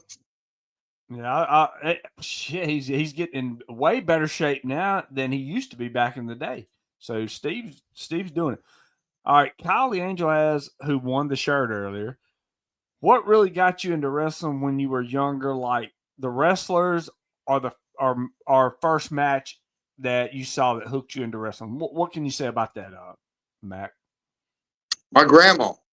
My grandma got me watching wrestling with my uncles. I used to go over to my uncles on Saturdays. So at the time, uh, WCW's Saturday morning was on. So we Saturday night. Well, it was Saturday night. Saturday night, yeah. Or what was it? Superstars was on the weekend. Something was on. WWF Superstars is on like the 10 a.m. slot, but there Yeah, also is WCW yeah, Power Hour. yeah. Right. So I remember watching it over there. We'd watch it, and then my other uncles liked baseball and stuff like that. But always enjoyed wrestling more than anything. The first match that I can remember as a kid would be Warrior and Hogan. Warrior and Hogan, WrestleMania. Go back and watch it now. Not that great of a match, but I was a little kid, so I Oh, was, you was eating it up like me because that was eating it WrestleMania all the 6. way up. The Ultimate Challenge in Yep. Toronto. That's the one that sticks out. But I just remember watching it with my grandma and my uncles and everything, and uh, just fun. And I just never grew out of it. I was collecting wrestling action figures, which there's some of them up here on Better the be wall. non-PG, Steve. When I was still in high school, and kind of like comics weren't cool then, wrestling wasn't really cool when I was in high school. So I was the fucking wrestling nerd that I was trading action figures on the school bus and stuff like that. So I just never grew out of it. And whatever relationship I got in, I let them know, like, hey, this is part of me. And if you don't like it, yeah, get over it. I'm gonna watch wrestling. Yeah, man. I'm gonna just say this now. Stephen Posey says this. Warrior was lame. Warrior was lame. Hogan was lame. All them bastards were lame. I was a Rick Rude fan, a Ted DiBiase fan, and one of my favorite matches. And I know that people are gonna shit on it and say, I mean, it was a solid match. It wasn't bad, but was Ted DiBiase and Macho Man for the title at WrestleMania Oh 4. yeah, 100%. Oh, that was one of my favorite matches. That's one of the matches that stood out to me. Sting definitely had a better run in when the Blade Runner split. Yeah. Sting, all right, here's the thing. I'll jump in with Warriors. And I want to ask you a question too about WWE in just a second. But like with the Blade Runners, you talk about Sting, you talk about the Dingo Warrior, which turned into Ultimate Warrior. Ultimate Warrior, you look at it, he had that short term success. Something always got in his way. Sting was longevity. Sting become an icon. And he did get the better run out. But if you look at it from the point of view, if Warrior's attitude, I know he's passed and whatnot, but Warrior's attitude, which got him fired at SummerSlam 91, got him fired right after SummerSlam 92 when he just got back. And then he came back in 96 and he got fired. If Warrior could have been consistent and stayed there from that whole time, him and Sting would have probably been on that same level because they were heroes. They were like, cartoon characters. His ego got in the way, and he wanted more money quicker. And Sting played the long game. I mean, he's still on TV now, basically. I mean, He really is. But Sting also had people like Flair in his ear. And you can right. call Flair a bad influence or whatever, but Flair knew that kid had something. But when I was a kid, like growing up, we were talking about it. Like I had the stupid little Sting rat tail for a little bit, Oh, yeah. The rat tail was great. Scott Delaney says, "What's up, Mac Duddy Duds?" What up? What's up, Scott? How are you tonight, my man? We was talking about you a little bit earlier. Yeah. All good, though. Yeah, best wishes for you, man, for sure. Yeah. We've been thinking about you, bro. Always. Mr. Perfect was fun. Our fan, Mr. Perfect fan. Okay. Mr. Perfect was very underrated. He could have been there. If he'd have been in the era now, Perfect would have been champion at least 3 or 4 times already by now. But well, that's a good thing about you discover these guys when you're younger, like Warrior, and then you go back and watch his matches before that, and you're like, oh, it's just shit. But then you look at DiBiase when he was in the AWA and he did the loaded glove gimmick. To me, that was freaking awesome. Kurt Hennig was just Larry the Axe Hennig's son, and he was awesome in the AWA. I mean, Hogan was pretty damn good in the AWA before he got, super commercialized with Gagne. I mean, being able to go back and watch all that stuff now and see how some of the guys work, because some of the guys, by the time that they made it to those big companies, their best matches were already gone. It took them that long to be noticed, Yep. Oh yeah. Well, I mean, it did take a Stephen Dixon. I've done said this one time, but I'll say it again. Mac Daddy Duds, his wife says hello. I guess his wife's going to leave him for you, so Huh. I guess he's going to have to pay some alimony. All right, Sting and Luger was great duo, although a lot of folks give Luger a hard time. I'm going to just say this, and Scott Delaney's got one other thing to say.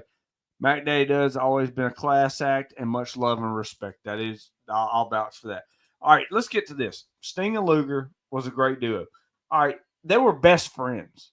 They opened a gym together at one point, but people do give Luger a hard time. I'll tell you what, I couldn't stand Luger. And when I couldn't stand Luger was when he was doing the Mr. USA thing.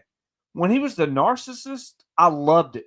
I thought, when he came in and at the Royal Rumble in 93, Bobby Heenan introducing him in, I'm thinking, God, this is great. And then they come up with the Made in the USA shit. Well, the Electric Express, it was a failed thing. He wasn't a people person, but he had the body. And that's when Vince did the WBF, the bodybuilding bullshit, and that fizzled out. And he was trying to find somebody to replace Hogan because Hogan wanted to do movies and all that. And so, I mean, Lex always had the look. He had the look before he even got in the business. That's how he got in the business. I mean, Gordon Soley just called him the Luger, like the Terminator. And he wore the gargoyle glasses, just like Arnold. And that's what he was on TV or whatever. And so you just seeing him, I mean, he probably had the best body in the business. I mean, just straight up. And when he was in WCW, his run there wasn't the drizzling shits. But no. The first or second run with WCW was good. Yeah. It was WWF that was. No, it wasn't a great run for him. And like he slammed Yoko on the thing. Nobody cared. I mean, when they did the big celebration and he didn't win the title, that was just crazy. Like that was one of those moments where like, what just happened? Because he won by DQ. Yeah. Like they guaranteed that he had to win, and it was crazy. O'Malley says he prefers the Luger heel. That is 100%. Him as a heel. That was a natural heel. That he was a natural heel. All right, so I'll give you a story, and I even emailed Luger on this. I read Luger's book, and I couldn't stand Luger. Okay, and then the whole Miss Elizabeth thing happened. That was and it's not his fault. People can sit there and say what they want to. We all make our own choices. All right, but here's the thing. No, in that situation, him and her were partying, hanging out. It could have easily been him instead of her. Exactly. It goes 100%. So I mean that people want to, badmouth them or get on him, but nobody was there but him and her at the end of the day. And if he really was liable or at fault for it, he would have went to jail for it. I mean, you can have influence on somebody, but you can't make anybody do anything. So that was the cops did come that night, and that's why he didn't get arrested. Right. So here's the thing. I was not a big super Luger fan, except for when he was the narcissist. I love that, deal, whatever. And I read his book, and like his book touched me, man. I was like, okay, dig into it. He really opened up. I enjoyed the book. It was a great book, Wrestling with the Devil. And I emailed it because he had the email in his book. So I just wanted to see if he'd answer back. And he answered back. And we talked. And then he sent me his number. And we talked on the phone. And like I gained a whole nother respect for him after that. And that was during the time, because he was telling me about when he went paralyzed in the hotel room that night and he couldn't move. And like, this is when he changed his life. Yeah. DDP's got him standing up now. I mean, exactly. DDP's doing a lot of great things, man. Oh, yeah. He's got Jake Roberts still living. Out of all the people that are dead, Jake Roberts, I would have thought would have been dead years ago. And DDP has saved him. And look, Jake looks younger now than he did 25 years ago. I mean, he's say Butterbean. I mean, I saw Butterbean at the Mobile Flea Market, and he had a little booth. He had his boxing gloves and a pitcher there, and he was in one of those electric wheelchairs. And he went up to the concession stand and got like 6 corn dogs. And I watched him wheel himself back, and I was like, man, like in my head thinking, this guy, knocked out Bart Gunn at WrestleMania. He's been all over the world, super heavyweight boxer, and then here he is at the Mobile Flea Market. And then, since then, DDP got a hold of him, and now he's walking around again too. So you say whatever you want. DDP is giving back to the business more than a lot of guys.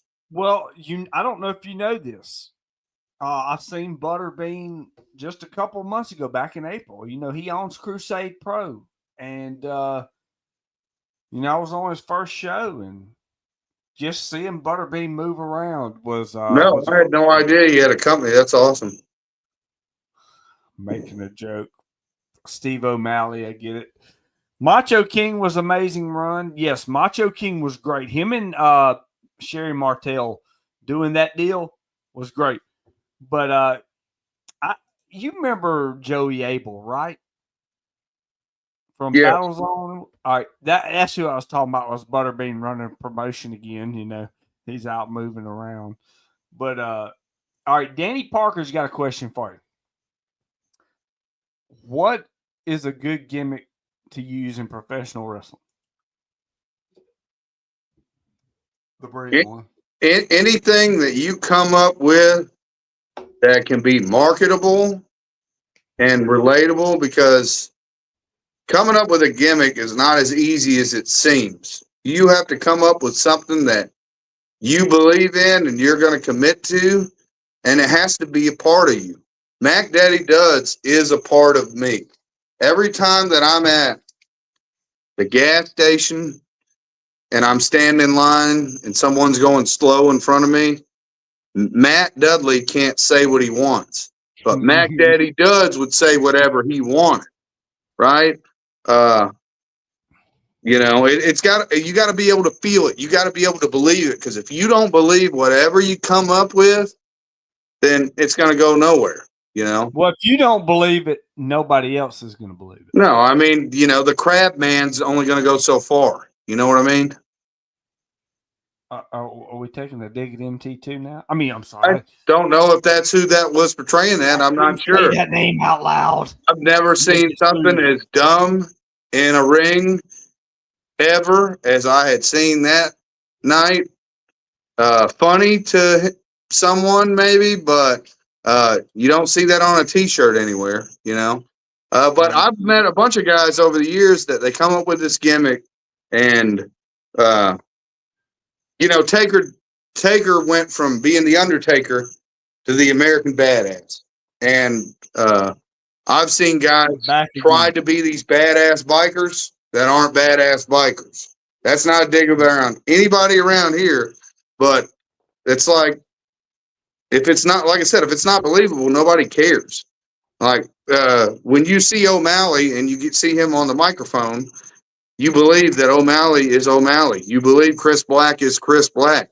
You believe Singfed is Singfed. You believe Koloff is Koloff, because they all have that person inside of them somewhere, even if it's 5% of them, and they tune into that and take over it.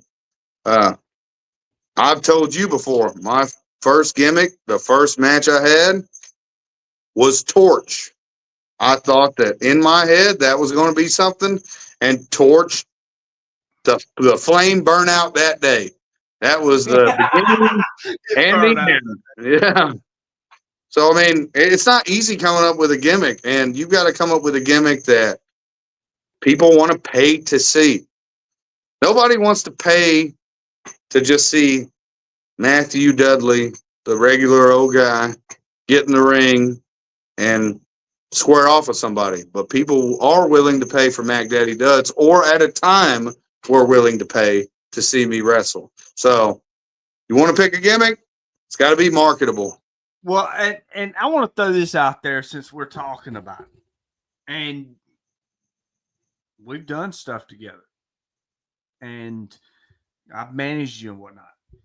Here's another problem with the wrestling business. And correct me if I'm wrong when I say this. There's too many people out there that want to be badasses. They're really not badasses, but they're scared to put themselves in a position to look like a fool. When you've seen what I've done, I do whatever entertains anybody, right? So, and you've done it.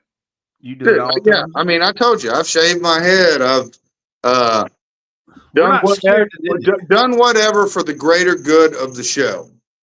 And if Exactly. you want to be a badass, you need to go up the road, go to judo class, or Do MMA.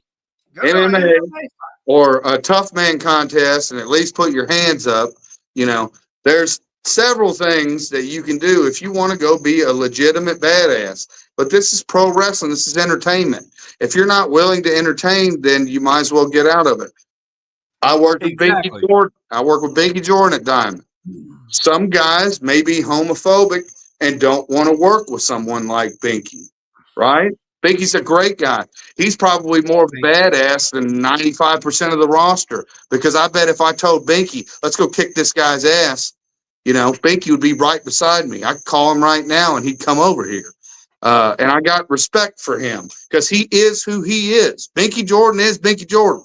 But some guys would shy away from working with a guy like that because they don't want to be perceived a certain way. Well, you're in the wrong business. This is entertainment business. It's just like the movies. It's like TV. You know, there's certain things that you're going to do that's going to kind of put you out there. Now, you don't got to do everything, obviously. But you can say no. But if you say no enough, you won't get booked. You're going to be looked at as hard to work with, hard to deal with. Well, I'll just say this about Binky. Binky ain't worried about nobody shooting on him. Binky has got it. Yeah, dude, he ain't scared of nobody. Just like Manny. You know, yeah, Manny. You got the I two- managed Manny for the first time. the two At openly Colorado gay Gulf Coast wrestlers around here are tougher than 90% of the roster. That's what I'm telling you. So that doesn't mean anything. They're tougher than people that's been in prison. Yeah. Oh, They're tougher. see what you did there? It took me a second. But I didn't co-sign to that. I did not co-sign to that one. well, here's the thing, man. All right, we're not living in the 70s. No. We're not living in the 80s. And here's my thing. Today's era, they're not going to shoot on you like they would in the 70s or 80s. If you just grew up when Arn Anderson was training, you would have got shot on like hell. Okay, so Holy. for instance, I was trained by Brandon Walker. Brandon Walker was trained by Harley Race. If they told you to do a spot where you got shot off the ropes, you duck a clothesline, come back, give them a clothesline. You mess that up in any reason, you're getting your ass whooped. The receipts were not receipts, later shows, later dates, whatever. You got a receipt right then and there, like you just got done at the self-checkout. Boom. You get it right then and there, and you get with the program, or you get your ass whooped. And if you had a problem with getting a receipt, then, I mean, those guys would just shoot on you. I mean, I literally watched Gypsy Joe, who was one of the oldest. Oh, New Jack. Oh, yeah, New Jack. I mean, hit him in the head with a metal baseball bat. Now, that story, because I know Joe had a metal plate in his head. Well, you did know Joe. I did. Yeah, I worked with Joe. I got pictures with Joe. I'm just saying he's passed at this point. Yeah. No, Joe had a metal plate in his head. And so at the beginning of that match, he headbutted New Jack in the nose and basically broke his nose, which is why Jack was so pissed off. And Joe's gimmick was that he didn't feel pain. He was trying to be hardcore at the end of his life. And he was a tough son bitch, but he was no selling for Joe. and for Jack, and he immediately like broke his nose in that match. So, I mean, that's what it was. Hey, hang in there for just a second, Does. I gotta go piss. I ain't gonna tell nobody, all right? Yeah. So Brandon had to take a little break. He's supposed to be giving away another T-shirt. We got about another 10, 15 minutes left, and we got to cut it short. So why we're waiting. I can't see any of the comments, but if anybody wants to throw anything else out there, shoot it in here real quick. Ask me a quick question, and we'll clear the air for sure. I definitely miss the business. Definitely miss the grind. And it's only been a few months, so.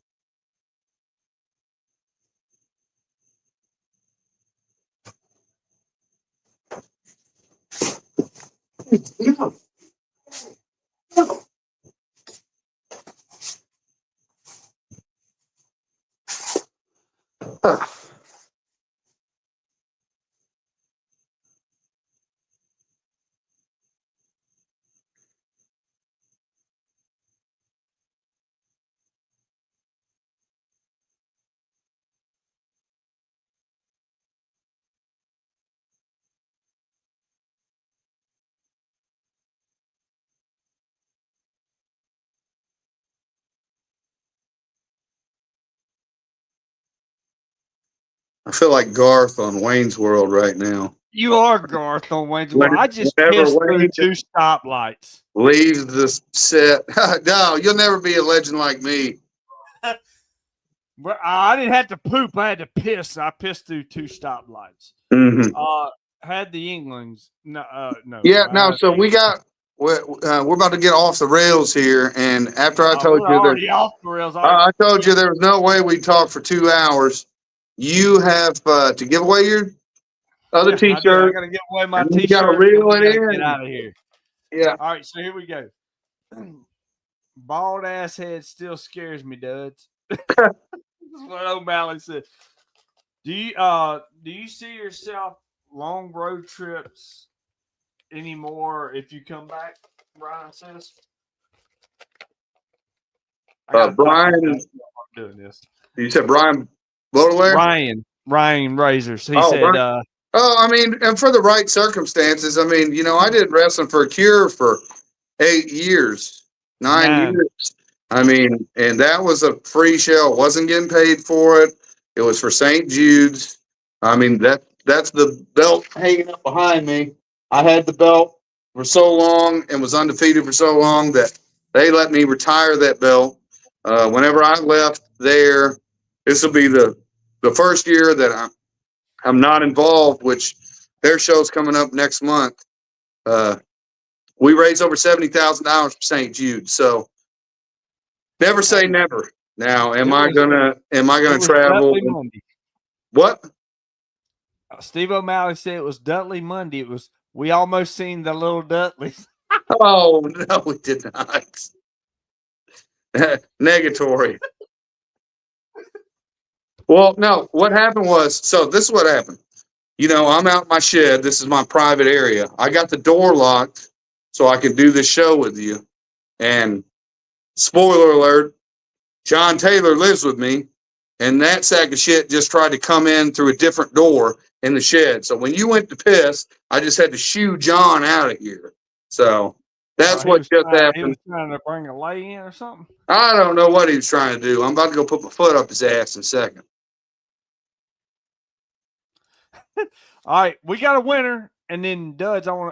Before we get out of here, we got to go through some things. But all right, we got our last winner of the night. No, we already got a first one. It was Kylie Angel. She picked a T-shirt. That's what she picked. If you're on here and you hear this, all you got to do is message me whatever you want. Just message me on the like I said, it's on Brainbuster Tees, whatever. The winner is Stephen Posey. How about that? Stephen Posey got the win. So, Stephen, if you Just send me your message, and there you go. You won something from brainbustertees.com, the Brilliant Show. Look at her. He's he's actually watching. He was watching to see if he won something. Awesome. He looks like a cheapskate. He won something for free. So he just won something. So there So you go. you literally just one of your paid subscription fans just called him a cheapskate? That's only 99 cents. That's a cheapskate to me. Maybe I should bump it up to Come on, 99.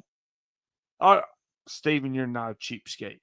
You're a great Yeah, person. come on. A little bit of respect on his name. Yeah, cash at me $100 and I'll make sure. Yeah, I was about to say, make him pay for shipping. But anyway, no, don't unsubscribe. I was just joking, man. You're one of my favorites. Oh, I already sent that. I know you already sent it. I mean, you've been sending me DMs forever. Look, does Jamie know that? Anyway, women. Back to anything. Here we go. So, Duds, I mean, I know you've been taking a break. You're chilling. You're having fun. Enjoying the family life. But plug your social media. Plug anything you want to plug. Whatever you want to say.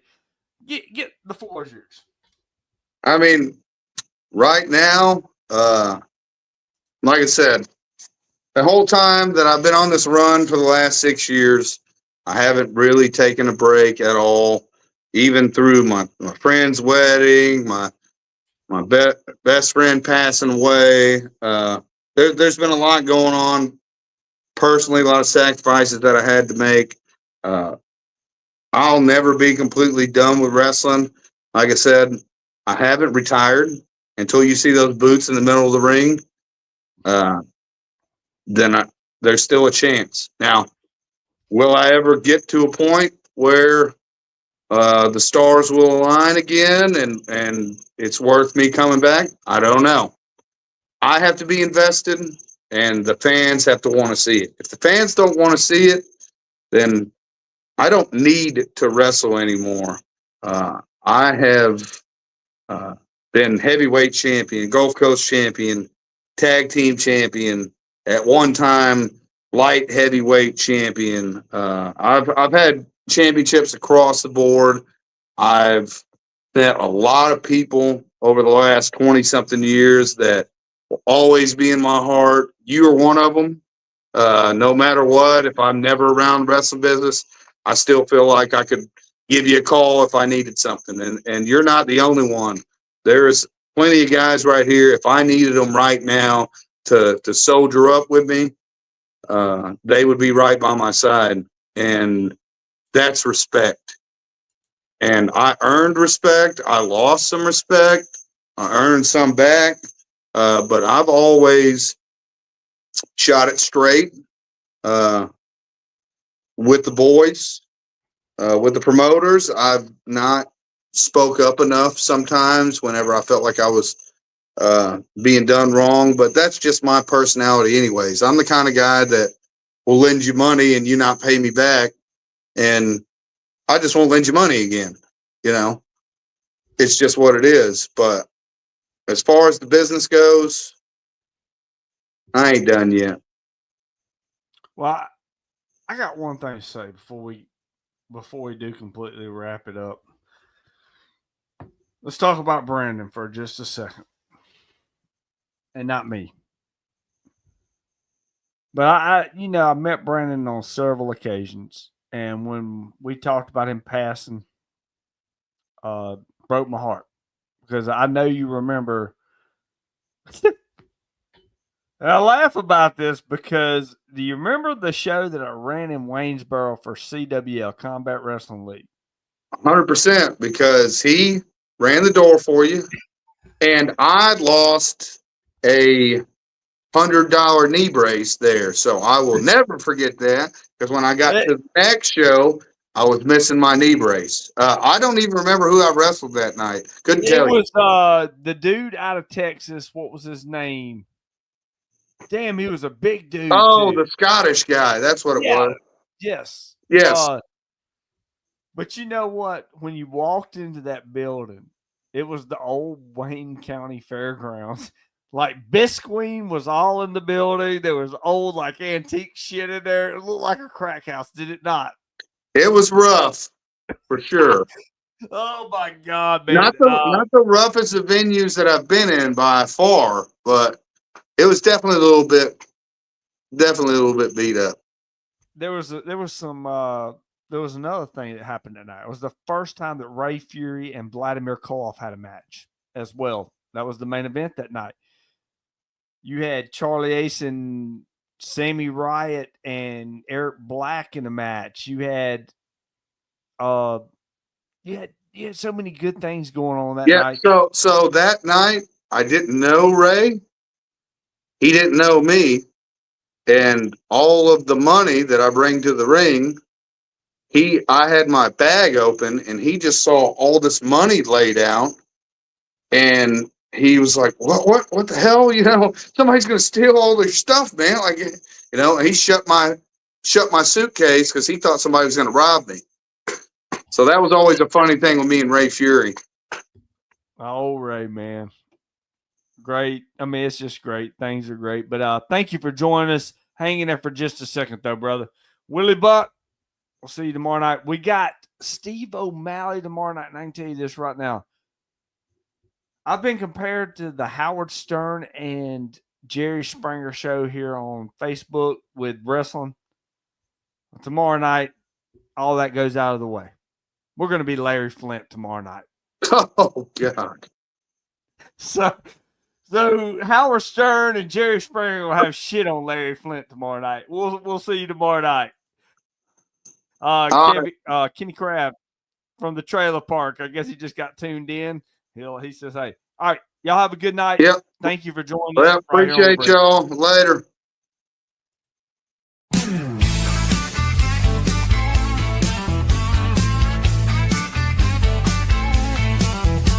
Lights blaze bright, it's a glorious sight.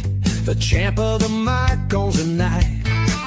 With a mind so slick and a suit so clean, he's running this ring like a wrestling machine. From gold-plated deals to jaw-dropping schemes, he's the mastermind of your wildest dreams. Stand up, take note, bow down if you can. It's the Brilliant Show with the Brilliant One.